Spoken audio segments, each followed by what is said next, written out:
بسم الله والحمد لله والصلاة والسلام على رسول الله وعلى آله وصحبه ومن والاه وبعد.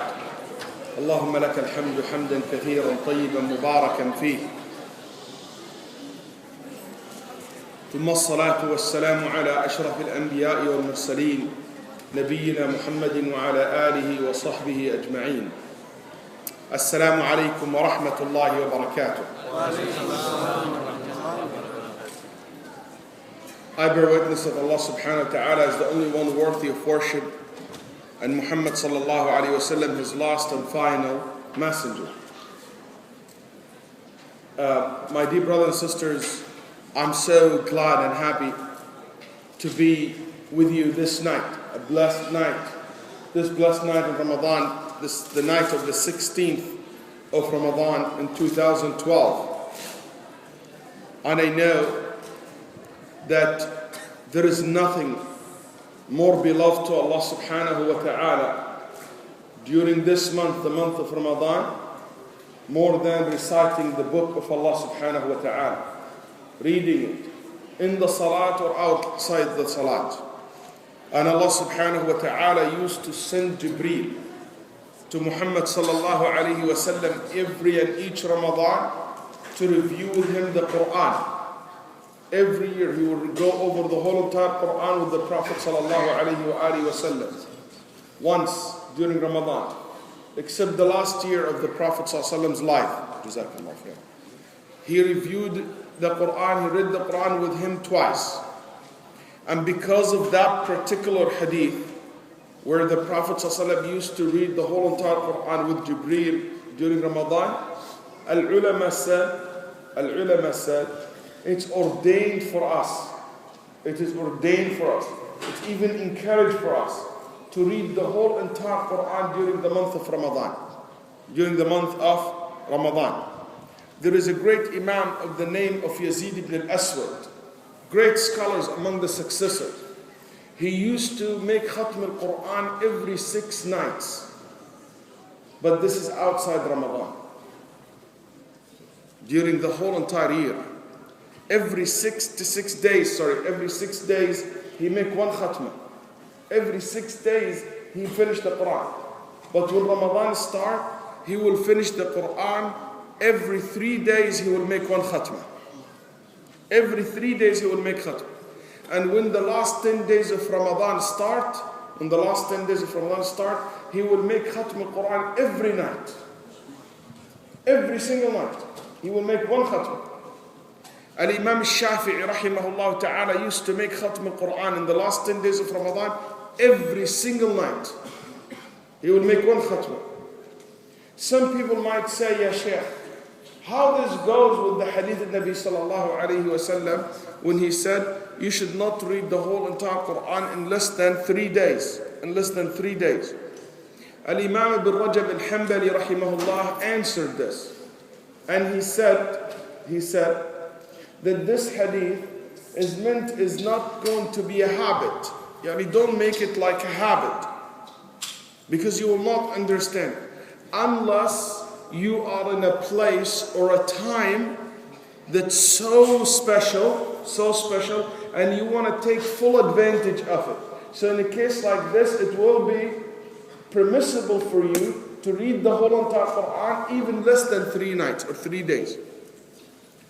That Imam Ibn Rajab rahimahullah said, such as you are in Mecca, and it's been reported so many scholars, when they are in Mecca, they will read the whole entire Quran in 1 day, in 24 hours. Less than 24 hours. And in Ramadan, the last 10 days of Ramadan, because like Laylatul Qadr. So if you finish the Khatmah in 1 night and happen to be Laylatul Qadr, as if you have read the whole entire Quran more than 1,000 months. It means 83 plus years.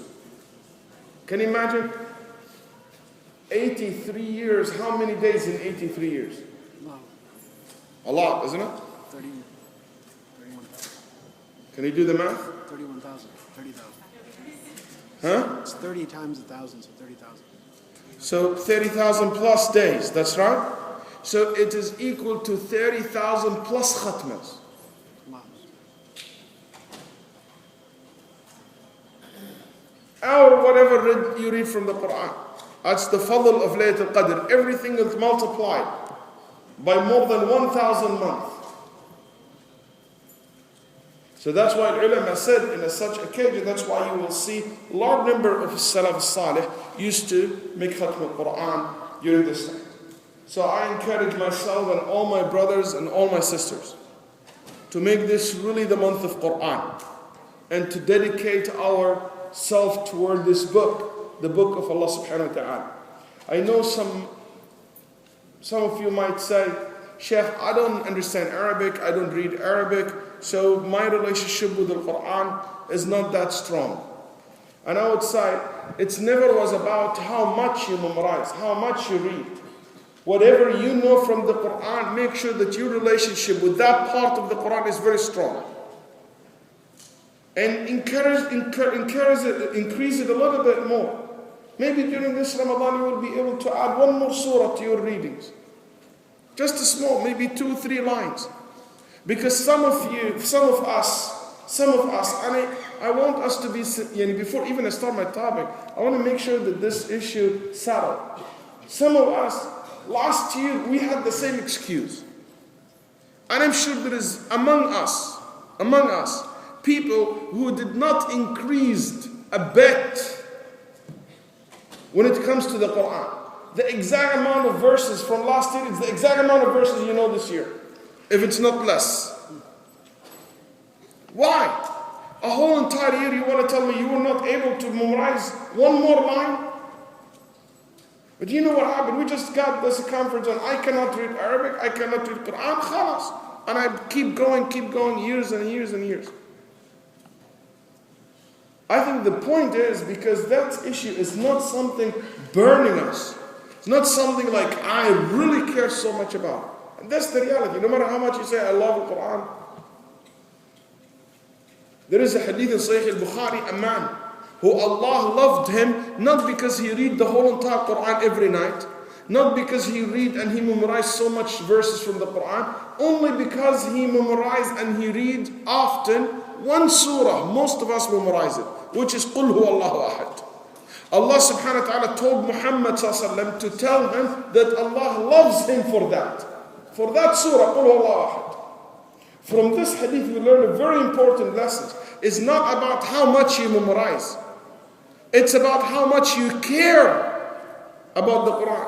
How much you care about the verses that you already memorize or you know or you're familiar with. How much you really love it. How much you're really living it. How much you really feel connected to it. It's one surah have made this among the successful one. Yes, I'm here to talk to you about success, but let me start by saying the real meaning of success is to be among the successful one in the Day of Judgment. فَمَنْ زُحْزِحَ عَنِ النَّارِ وَأُدْخِلَ الْجَنَّةَ فَقَدْ فَازَ. Those who Allah subhanahu wa ta'ala will save them from the hellfire and let them enter paradise, they are the winners. The real winners. They are the successful one. In Taraweeh tonight I was reading in my Masjid in Surah Al-Kahf when Allah subhanahu wa ta'ala said قُلْ هَلْ أُنَبِّئُكُمْ بِالْأَخْسَرِينَ أَعْمَالًا الذين ضل سعيهم في الحياة الدنيا وهم يحسبون أنهم يحسنون صنعا. Do you want to know about the greatest losers in this dunya? The one who done so much and they think they have done a lot of good things, but indeed they are gone astray. And all what they have done means nothing in the akhirah, means nothing in Allah's eyes. Wait, nothing in the scale of the Day of Judgment. And I said tonight, early in the night tonight, I said to my community, I said, one of the meanings of this verse, for so many people in this dunya, they work hard, they earn degrees, they made money, they made houses, they made, mashallah, beautiful family, beautiful spouse, and wonderful kids. And I made it, I became successful. But he comes in the day of judgment. All these what's going to wait in your skill in the day of judgment? What are you going to tell to Allah? By the way, I made $300,000. Do you think he's going to wait anything in your skills on the day of judgment? You think he's going to wait anything in your skill on the day of judgment? Your degrees, your whatever you have? Nothing. This is in the dunya, and you get the reward in the dunya for it. You think I'm successful, I'm this, I'm great, I'm mashallah, a very good person. And we know so many people, even sometimes Muslim and non-Muslim, they think that's the greatest success. But in the akhirah, all this means nothing.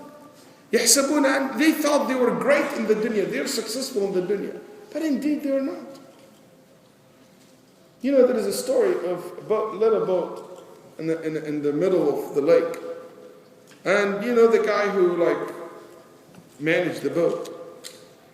One guy told him, hey, what kind of education you have? He said, I really don't have much of education. He said, you know what, I have a PhD in physics. I know so much, blah, blah, blah.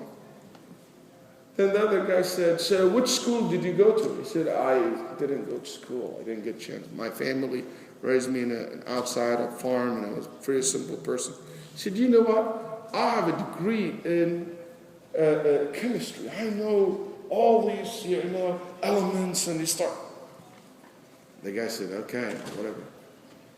You take them for just the third person. He said, so what kind of talents and what kind of science that you know? I said, I know no science. He said, I'm a geek, computer guy, scientist. And they start making fun of him because he doesn't know anything. So the boat starts sinking. So they said, you have to jump up, and there is no life jackets or anything like that.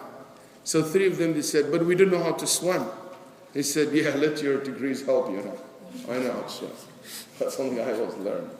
So what I'm trying to say, I'm not trying ever to put down degrees, success, money, being successful, person. I don't mind. I would love everybody to be successful. But what I really don't want, this hadith to apply to any one of us.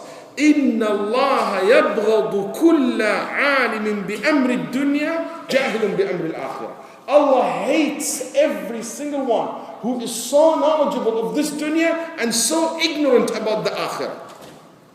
That's what I don't want anyone to be. Make sure that you're not very well educated, well rounded, you have so much information about the dunya, but when it comes to the akhirah, nothing. You're zero. You're like a first grade level. That's unacceptable. Success is the month, this is the month of success. This is the month of falah, the month of success. We as Muslims, Allah calls us towards success every day. Have you noticed? In the adhan, Allah subhanahu wa ta'ala have put part of the adhan what? Hayya ala al-falah. What that means? Come to success. Come to success. You hear this every day 15 times. And if you're Hanafi, 20 times. On Malik. And even more. Hayya ala al-falah. Come to success. Have you ever thought about why Allah calling us upon us to success? He wants you to be a successful one. That's why I would love to see in our community, in our society, in you, the successful spouse who have a very successful family. I want to see among us a successful parents who successfully know how to communicate with their teens, who successfully can build a strong ties and relationship with each other and with their children. I want you to say, I'm a successful father. I'm a successful mother. I have a good relationship with my kids. I want you to be a successful child, a successful girl, and a successful boy who can proudly say, you know what? I don't have your problems. I have very good relationship with my parents. I know how, whenever I need something, I know how to communicate with them very well.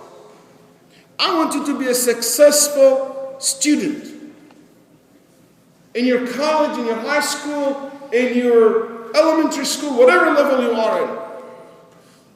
I want you to be a successful woman and a successful man in life. I want you to succeed in marrying the one that you're in love with.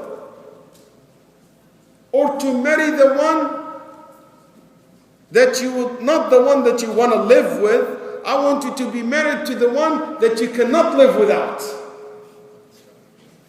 Which is even higher level.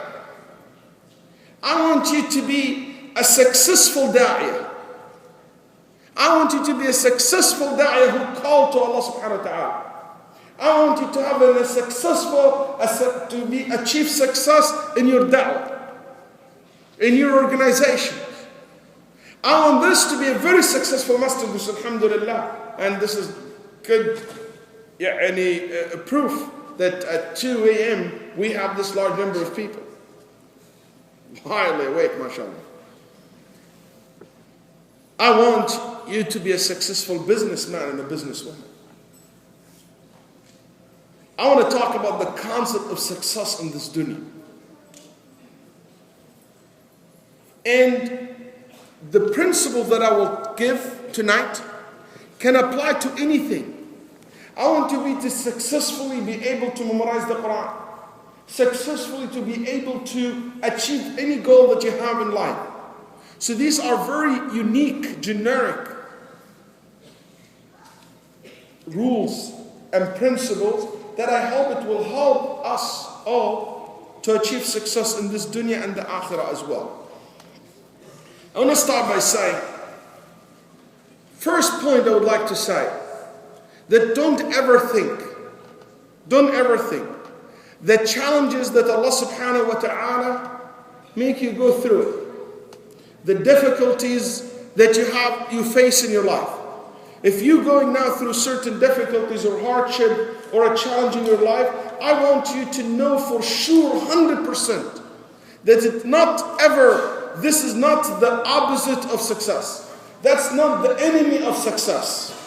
Mistakes, failures, hardship. A lot of people think that they are the enemy of success, but isn't at all.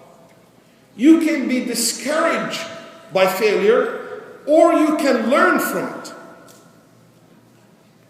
I always say that we call good things happen to our life bounties, and any bad things happen to me in my life, I call it experience. I just build an experience in life. Part of what we believe as mu'min, as believers, as Ahlul Sunnah wal Jama'ah, that everything Allah decreed upon us, it is for our best interest.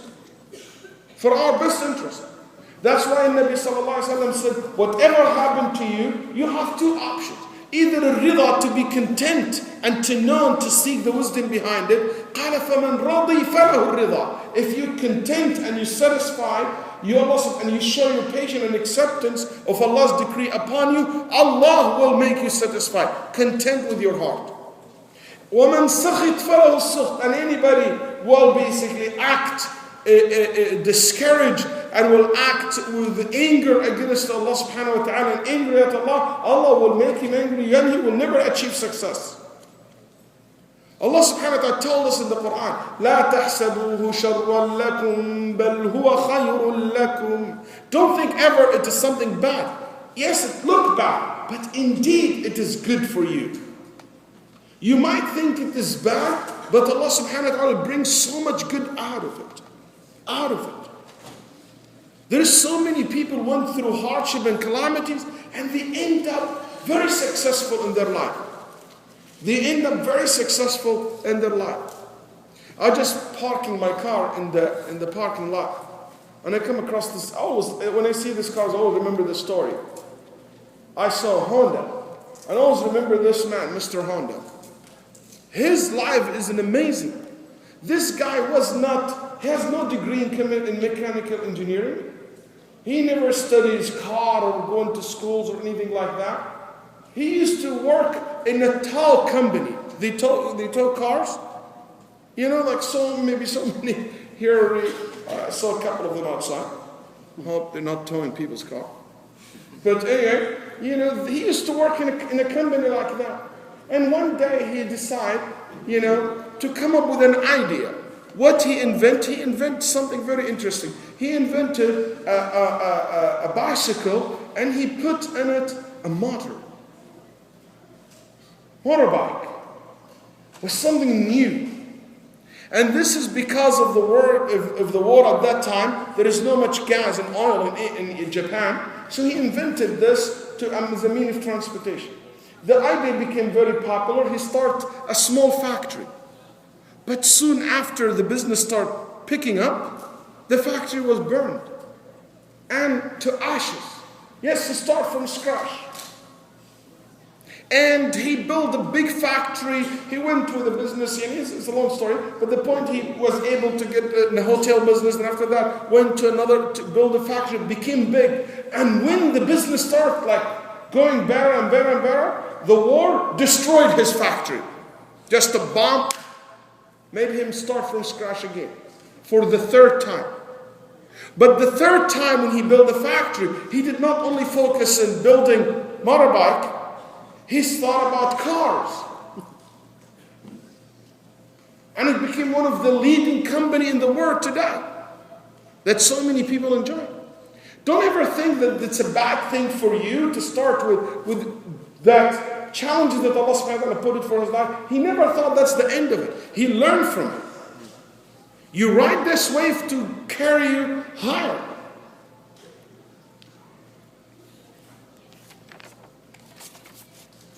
Sometimes a stumble may prevent a fall.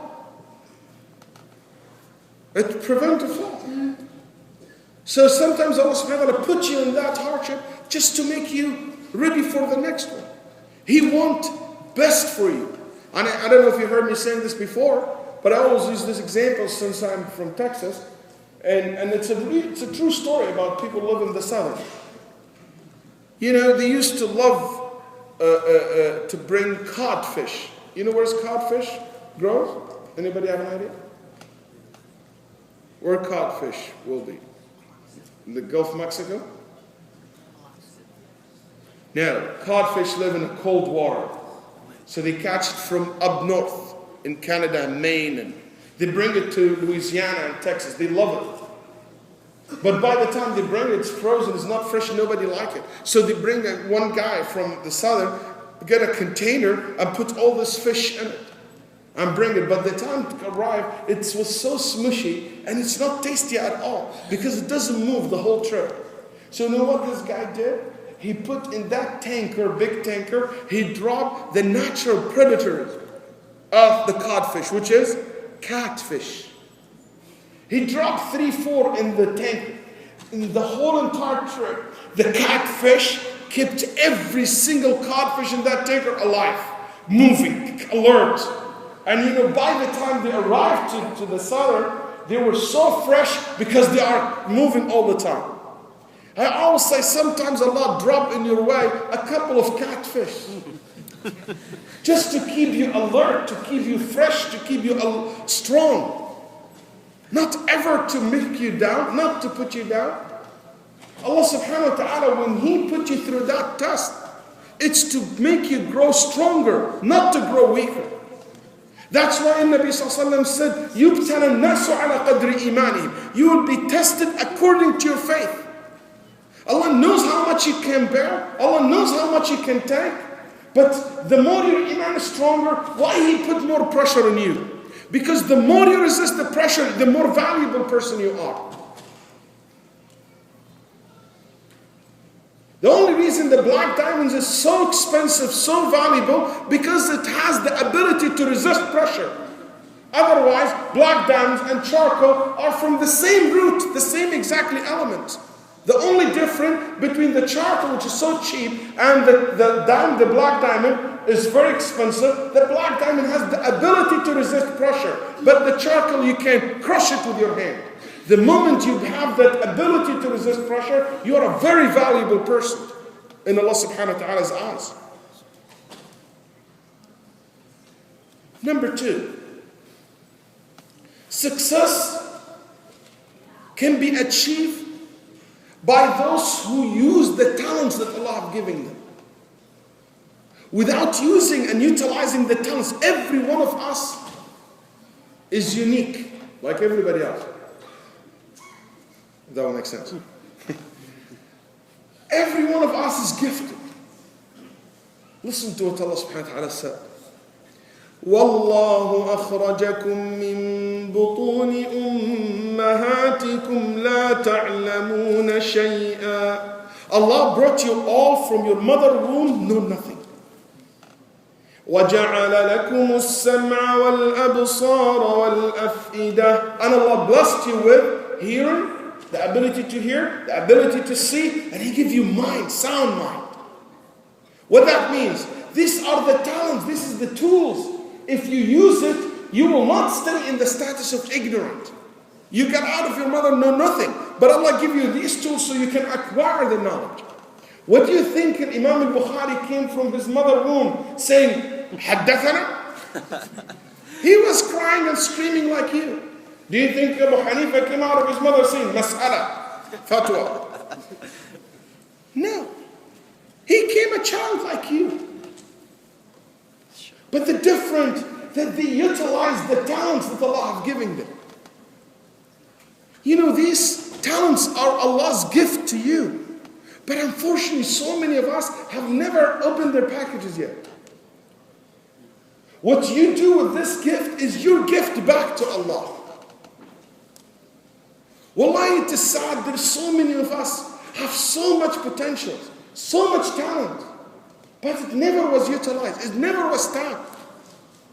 And people live and die with it. They don't try.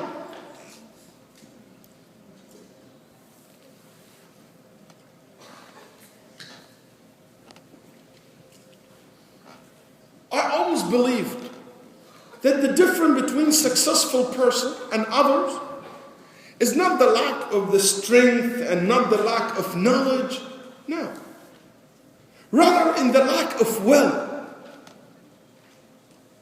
That people don't have the determination, the will, the power of will to achieve and to utilize what Allah subhanahu wa ta'ala has given them. Because we can have more than what we have got, because we always can be more than what we are today. That's why when Allah subhanahu wa ta'ala told the angels, remember this. About Adam, He said, إِنِّي أَعْلَمُ مَا لَا تَعْلَمُونَ. I know about Adam what you don't know. I don't know that he's capable, him and his children, of so many things. Of so many things. So I want you to believe in yourself and to believe in the talents and look for it. And that's why one of the most beautiful things that I would like to see it in the Masjid, in the active brothers and sisters who work with the youth, work with the community, to explore the talents of the community. I want you as a parent to explore the talents of your kids and support it and make it grow. Discover the talent of your wife, the talent of your husband. You're never too old to find out. It is so wrong to die and these talents have never been used and utilized. Success, the third principle, is based on a very important concept in Islam. It's called al-ihsan. Al-ihsan, it means to do things perfect. Absolutely correct. You should ask yourself, is it good or great? You should ask yourself, do I just want to be a good or I want to be a great? Do I want to do things, I just did it, or do I want to do it right? I want to do it correctly. Because the difference between failure and success, failure is doing things nearly right. But success, doing it exactly right. That's right. I mean, if there is a race and you nearly made it towards the final line, but you stopped 100 feet before that, nearly right, nearly there, but you didn't succeed. That's why one of the most important concepts here is the concept of al-ihsan. Your ability to do more than good enough. Good is enough. Your ability to do more than just good. You always aim for higher level. You shoot high. Radiallahu anhu, Abu Bakr. Abu Bakr as-Siddiq, he never settled to be just a normal individual. Even in Jannah, when the Prophet ﷺ said the Jannah has 8 gates, what Abu Bakr said, he said, Ya Rasulullah, would I be among those who will be invited from the 8 gates of paradise? That's right? That's right? And the Prophet said, yes. From how many gates Abu Bakr will enter? From how many gates? One. Yani you think Abu Bakr's one leg from one gate and the head from another gate, and he will be cut in 8 pieces? Or go this gate and get out and try the other one? No. The rules, you walk into Jannah, you never walk out. That's how it works. So he can enter from one gate. So why in the word he asking about being called from the 8 gates? Because he doesn't want to be just good. He want to be great. He want to have the privilege of making the choice. I want to choose which gate I want to enter from. Our level today, our brothers and sisters today, our son, you ask us, you will say, let me enter Jannah from anywhere, man. From the window, underneath the gate, just throw me in. I don't care. I want to just be in. That's the difference. He want to do things to the most perfect way. Not favor of being perfectionist. Because those people don't accomplish much in their life. But I want what the Prophet ﷺ said. إِنَّ اللَّهَ يُحِبُّ إِذَا عَمِلَ أَحَدُكُمْ عَمَلًا أَنْ يُتْقِنَهُ. Allah loves it. Allah loves it when someone of you makes something that they will do it perfectly right. Perfectly correct. Wallahi, I'm so sick of half job, sloppy job. Even you see sometimes, mashallah, they build very good, beautiful building. And in the end, they just cut corner and make it look so bad. Mashallah, everything looks great and I do. But you know what? I'm cheap. I don't want to go all the way. I need to make it all the way. One of the meanings of itqan, being to do things right and perfect, is the ability to focus. That's part of al-ihsan. Because if you are all over the place, you will get nothing. But to focus. What's wrong with you focusing on this group, and other people focus on that group, this issue, and other people focus on that issue? Some organization focus on civil rights issues. Some organization work on and focus on building community government relations. Other group in the community focus on education. Other group focus on adult education, children education, Quranic education, and everybody focus. But you have one group, they are super center, super organization. They want to cover 1, 2, 3, 4, 5, 6, 10. That's unacceptable. You know what? You end up with nothing. Because you have no ability to focus. You didn't have the infrastructure, the manpower to do that. That's why we don't do things with ihsan. We just want to put our name here and there and that's it. In my message, sometimes when people come and say, Shaykh, we want to have Islamic schools, I said, I can't do that. If I do that, I will mess up whatever I'm good at. I can't provide everybody's need. I focus on one thing and I'm not going to let anything to distract me. And that's the ability to succeed. SubhanAllah, when Allah talk about the Quran and about the Salat, He doesn't just say as-Salat. He said, قَدْ أَفْلَحَ الْمُؤْمِنُونَ الَّذِينَ هُمْ فِي صَلَاتِهِمْ خَاشِعُونَ. The highest level of the Salat, those have khushu' in the Salat. They are the real successful one. Number 4. The Prophet ﷺ laid out very clearly. He said, إِنَّمَا النَّصْرُ مَعَ الصَّبْرِ. He stated crystal clear. He said, you achieve success and victory if you are patient. Those who have no patience, they cannot concentrate, they cannot spend time, they cannot achieve success. You don't have patience, you cannot focus. You don't have patience, you cannot have a continuous, basically, work. You drop the ball down on the road. That's why Allah subhanahu wa ta'ala said, وَالْعَصْرِ إِنَّ الْإِنسَانَ لَفِي خُسْرٍ. Khusr is the opposite of success.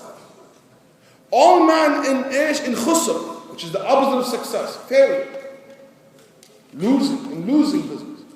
Except those who have belief, they do good deeds, and they remind each other to stay patient. And they have certainty, yaqeen, and knowledge. Patience is the key of success.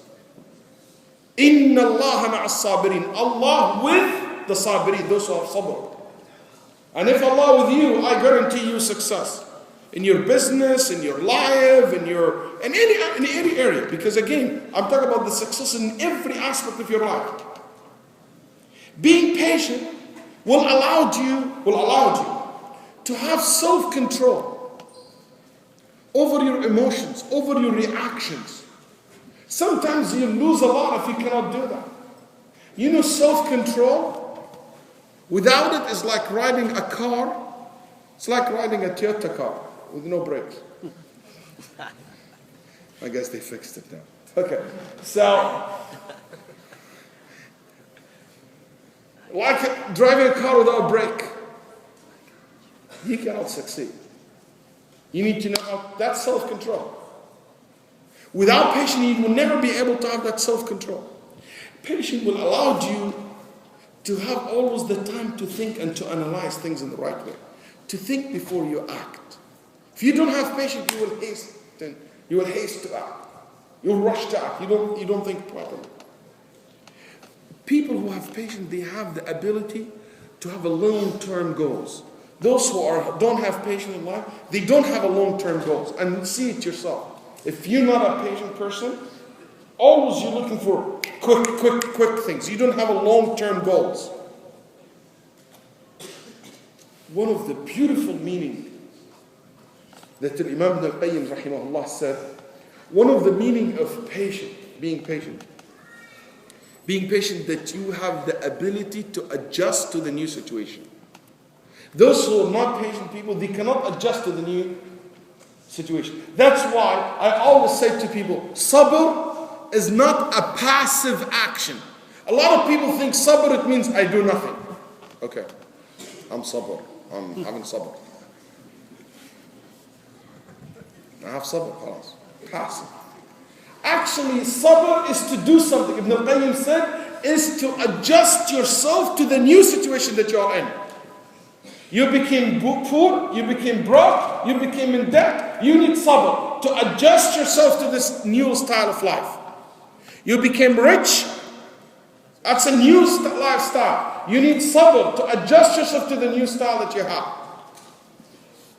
It's a positive thing. It's not just a passive meaning. Number 5, your attitude towards life will basically determine how life will treat you. So remember this, it's your attitude. What's your attitude towards life? Is it positive? It's a negative? The big thing is not what happens to us in life, but what we do about what happens to us in life. That's the big question. It's not what happened to us in life, it's what we do about what happened to us in life. Do you live your life like a victim or like a victor? What is your attitude? I see, and I'm sorry to say that, I see sometimes Muslim communities, some individuals, some organizations, they always like to live that victim mentality. They always like to cry. We've been discriminated against, we are treated bad, we are this, we are that. You want to live like a victim mentality. And I think that's a crime against our community. You know, we need to raise our children, we raise our generation, we live like victors. Allah subhanahu wa ta'ala told the mu'mineen in the battle of Uhud, after so many of them were killed, and technically they lost the battle. Allah, what He said, وَلَا تَهِنُوا وَلَا تَحْزَنُوا وَأَنْتُمُ الْأَعْلَوْنَ. Don't ever give up. Don't feel humiliated and defeated. Your enemy can knock you down from outside, but they cannot defeat you from inside unless you allow them to do so. Unless you allow them to do so. There is nobody ever can ride your back unless you bend your back. As Martin Luther King said once. So it's about what is your attitude towards life. Say, Safiya came to the Prophet ﷺ, said, Ya Rasulullah, said, Nabi ﷺ, an amazing teacher. They are making fun of me because I used to be a Jew. I'm from a Jewish family. Then Nabi ﷺ wanted to give her that positive attitude. He said, what's wrong? They're so jealous of you. What's jealous of me? They are from Quraysh, tribe, Arabs. They share with you the same heritage. What I will be jealous of? She said, you are married to a prophet, and your uncle is a prophet, and your great-grandfather is a prophet. Your great-uncle is a prophet, and your great-grandfather is a prophet. Musa and Harun. And you married to a prophet. Who's among these ladies, their forefathers were prophets? None. See, it's the attitude. It's just to change the way you look at life. You look at yourself. Some people, when they go to job, I said, hey, mashallah, you got a good job. He said, yeah, I'm doing an interview for the job. I said, what will determine if you accept the job or not? He said, what I'm going to get out of the job. Isn't that what everybody think of? That's what most of the people think, what I'm going to get out of the job. And I always sigh. You know what, I think the most important question to ask yourself when you look for a job, choose a career, go to college, is not what I'm getting. I think the most important question to ask yourself, what am I becoming? What I will be. If I accept the job, what's going to make me? If I accept this career, what I will be. Not what I'm going to get, what I will be, how this will impact my life. That's a different attitude. Your attitude towards life will determine how successful you will be in life. Positive mental attitude is something very important. If you want to be a successful. When you always think, how can I do things? Rather than saying, I cannot do things. Ask, how can I do it? Don't say I cannot do it. It's a different attitude. It's a different attitude. You know, when a man came to the Prophet ﷺ, drunk, several times, not one, not two, not three, and even in some narration he was in Ramadan.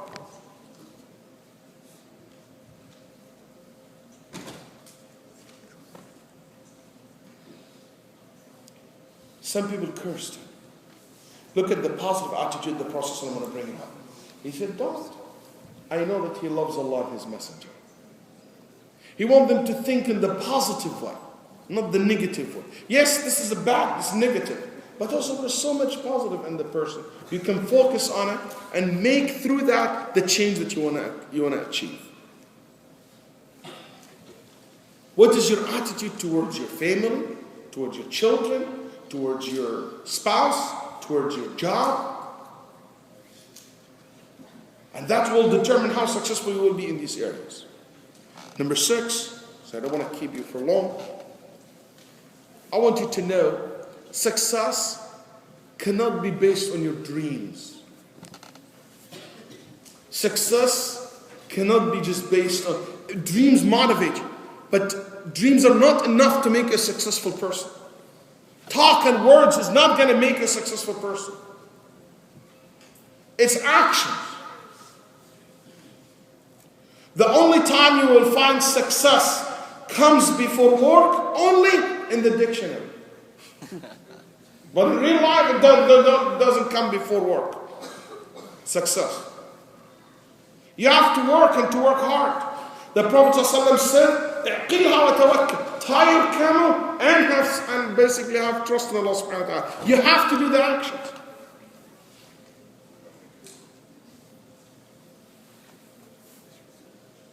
Don't just have thoughts and ideas, because a lot of people talk, but few act.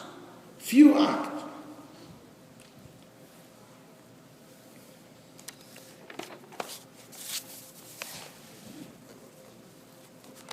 Those who talk too much and do little, those who cares about titles and basically big names, and they don't care about real meanings and real things in life, I think they are just a bunch of losers in life. And I've seen a lot of them. I think that's one of the signs of hypocrisy. I see people fight over what's the name of what my title in the organization, what is this. So we spend, I know a group of young people spend months writing bylaw for the organization they're planning to have. And after months of fighting over the bylaw, blah, blah, blah, and big names, and what is the organization? Nothing. Because it's all talk. There is no actions. My dear, you cannot build reputation in what you are going to do. I think Henry Ford once said that. You only can build a reputation based on what you have done. That's why I always ask parents when they tell me, Shaykh, if somebody proposed to my daughter, what should I ask him? I said, simple. So ask him what you have achieved in life. Just go back and listen. Sit back and listen. What did this guy do? I once arranged a marriage between two couples, a brother and a sister. So they sit at the table. Her father asked me to represent her.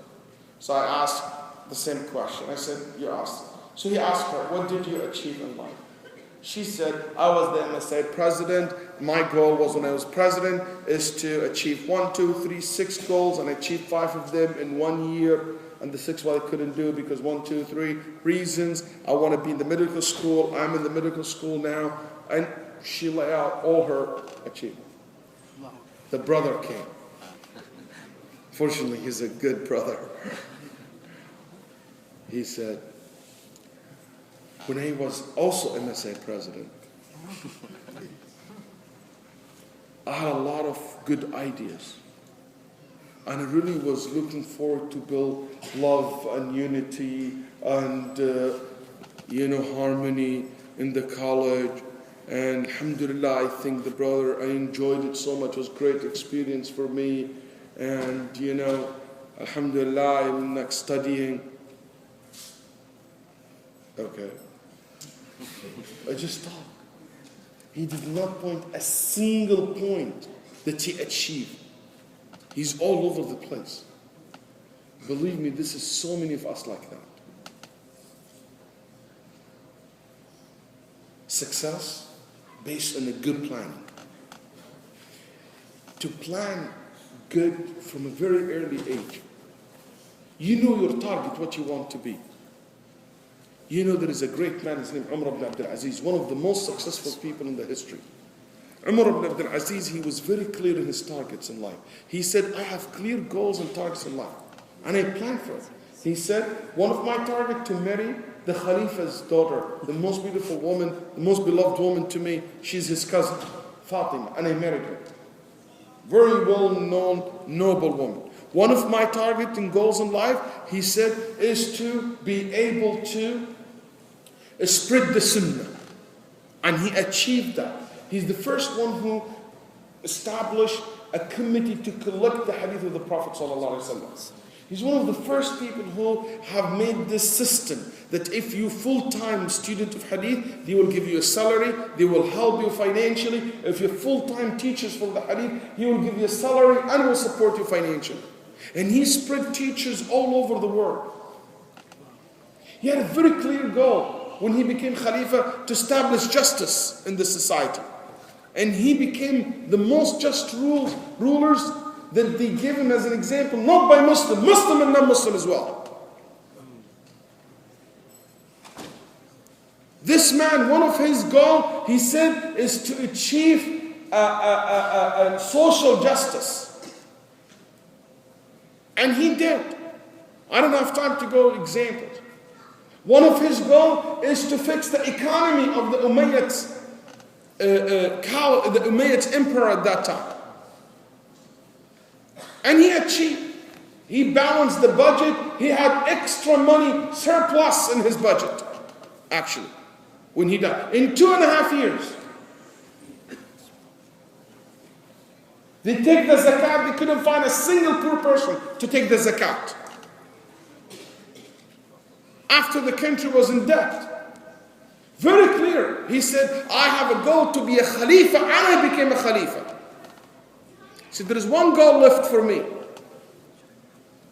What is it? He said, Jannah. And I'm working hard towards it. That's what Umar ibn Aziz said. So, one of the things is to have a very clear goal in your life. Goals, not one.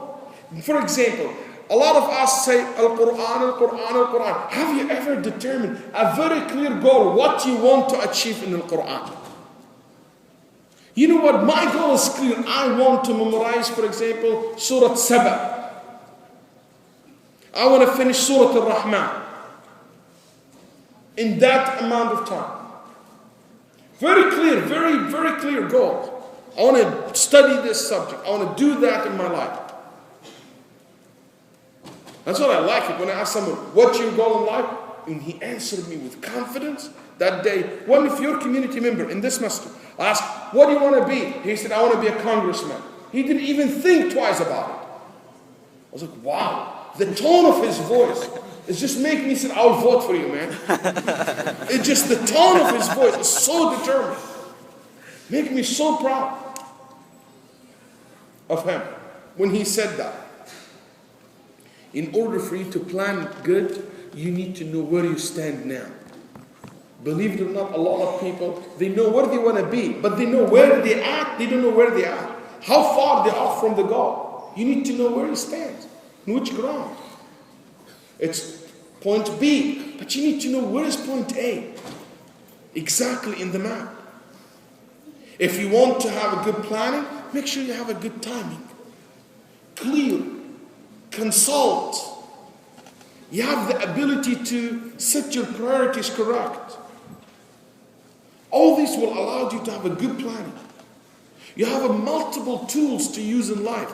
It's very poor planning if you think you can achieve this goal through one only way. Good planning, always you have. You know, if plan A doesn't work, you still have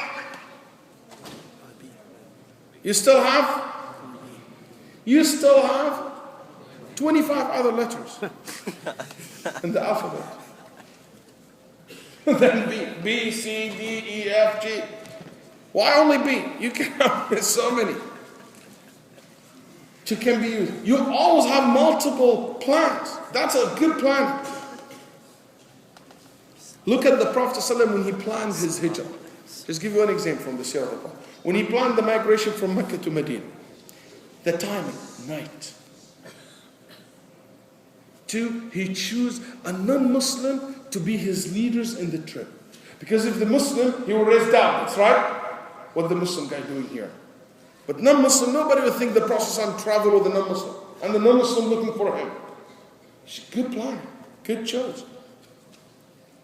And 3 nights he stayed in the cave before he started the journey. He left Mecca and immediately hid in the cave for 3 nights. Then after that he started the journey.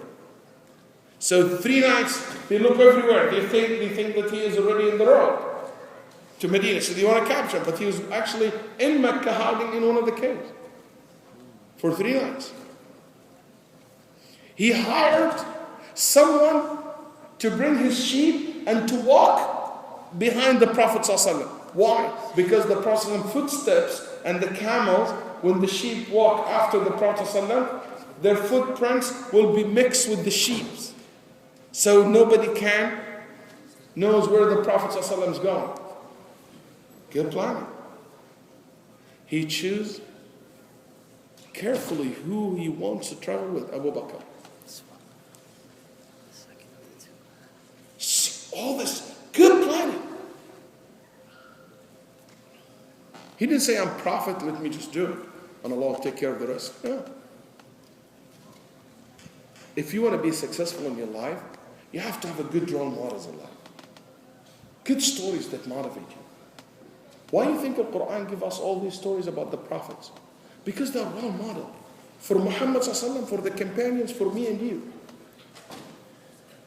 Be modeling those who are already successful. When you have good stories, you have that sense of probability. You know, I can make it. They made it, I can make it too.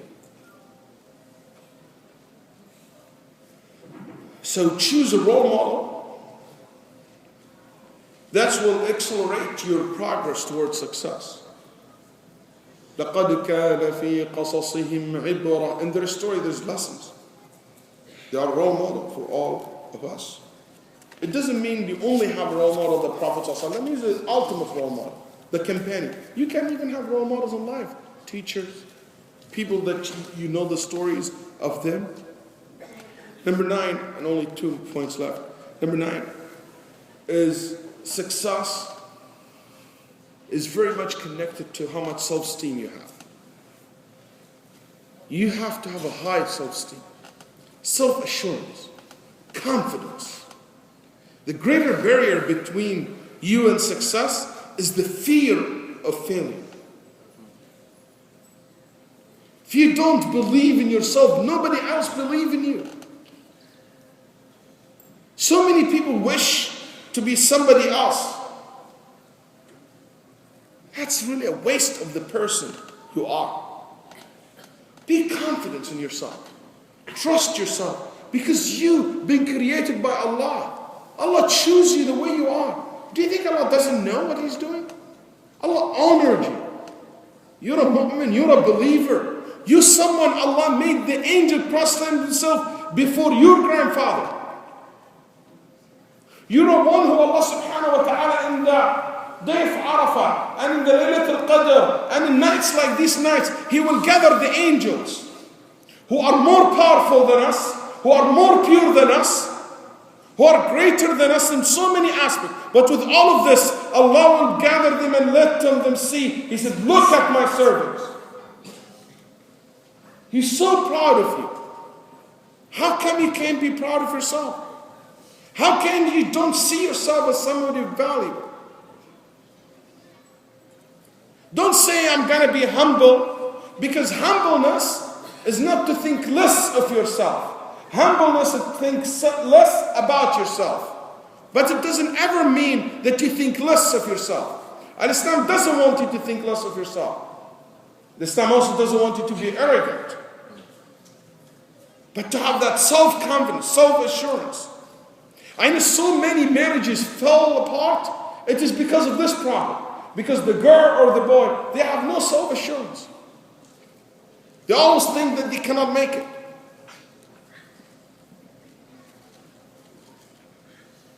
Self-assurance doesn't mean to be fool, to be unwise person. No, it means you walk with confidence. Confidence gives you that power, that fuel to keep going. Last point. Success, in the end of the day, it's from Allah subhanahu wa ta'ala. With all these elements, which has been asked to do, you have to know that it's in the hand of Allah subhanahu wa ta'ala. Because all these tools, all these principles, Allah subhanahu wa ta'ala can make it fail to work. But He will never give you success without it.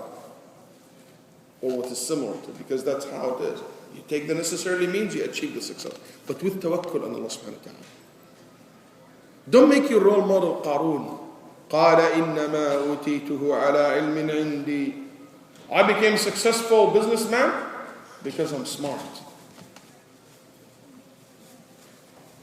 I don't want to sound like Obama now. So your success is not because you're a hard worker, because you're smart, someone down the road, the teacher, so, if you guys follow politics. So, and that's the right concept. I agree with that. That a person should not be arrogant, think that I made that success for myself. There is somebody else have contributed to your success. And the best and the top of all of them is Allah subhanahu wa ta'ala. Allah subhanahu wa ta'ala said, وَمَا بِكُم مِّن نِعْمَةٍ فَمِنَ اللَّهِ. any ni'mah, any bounty, any success that you have today, it is from Allah. Make sure that you keep this always clear in your mind. And that would make you always be a person of humility. It will make you grateful to Allah, because Allah said, if you're grateful to Him, He will give you more. In the end, my brothers and sisters, you've been doing great things. You've been fasting these long days, praying these long nights, donating from your wealth and your money, giving up so many things, giving up food and drink, and some of you more than that during the daytime. And this is not something easy. This is something very valuable in Allah subhanahu wa ta'ala's eyes. If you can do that, that means you have so much to offer. You have a very good control over yourself. That's why I can tell you with confidence that I have a great belief in you. I believe you can be the successful parent. I believe that you can be that successful student. I believe that you can be that successful husband and successful wife. I believe that you can be that successful businessman or woman. I believe you will succeed in changing the bad habits that you are suffering from. I believe that you can be successfully quit smoking, using drugs, or being involved in haram things, or attached to something haram. I can know successfully you can go over that. I believe that you successfully can marry the one that you love. I believe you can successfully memorize the Quran, or part of the Quran that you are interested in. I believe that you are successfully can be committed to Qiyam al-Layl. If you take these necessary steps, I believe in you. I believe you all can achieve the ultimate success, the ultimate goal for all of us, which is Jannatul Firdaus. Allahumma ameen. I just want you to make sure that from tonight, don't let this month goes by and you don't already have built your plan for your success in this dunya and in the akhirah. Go plan for your success. Act towards it with full confidence in Allah and what He have blessed you with. And always remember, only dead fish swim with the current. Only dead fish swim with the current. Live fish, they swim against the current. May Allah subhanahu wa ta'ala make us among the successful one. May Allah subhanahu wa ta'ala yarzuqna wa iyyakum al-khayr wa yu'inana wa iyyakum ala ma fi Ramadan wa an yu'inana wa iyyakum ala ma baqi minhu wa an yataqabbala ma madha minhu. I ask Allah subhanahu wa ta'ala to accept all the deeds that we have offered so far in Ramadan and to help us to do more and to worship Him subhanahu wa ta'ala in the rest of the days of Ramadan in the way that it will please Him subhanahu wa ta'ala, in a way that it will lead to our sins to be forgiven and our levels in Jannah to be risen, and to make Allah subhanahu wa ta'ala happy and proud of us, and to grant us the Firdaus al-A'la, us and our parents and our children. Allahumma ameen. And thank you very much for inviting me tonight. I have to start heading back towards my southeast area in Clear Lake, but I wish inshallah a blessed night. And if there's anything I left with you, we can always, I know I live in Houston, but kind of not much, often I come to this part of town, but I would like to announce two things very quickly. One of the things that I always encourage people to communicate with me, to keep in touch together, is through my Twitter or my Facebook page. You're both more than welcome to communicate. I get all the questions and answers through Twitter's only, not Facebook page. But if you go to the Twitter, if you have questions or anything, inshallah, I'll be more than happy to answer it through my Twitter's account, which is at Waleed, WALEED, Basyouni, BASYOUNI. So this is something you can, inshallah, or if you go to my fan page, you Google it, you'll see, and you join in, inshallah. And that will be a good way to keep. You should use this technology to keep us in good connections and use it in the best form, inshallah ta'ala. That's one. Two, I'm happy to announce as well, inshallah, the return of Texas Da'wah Conference this year. So, and one of the main reasons that we really brought it up is this part of town, this particular masjid, this particular community, that it's always been a great support for Texas Da'wah Convention. So inshallah this year we have a lot of great surprises.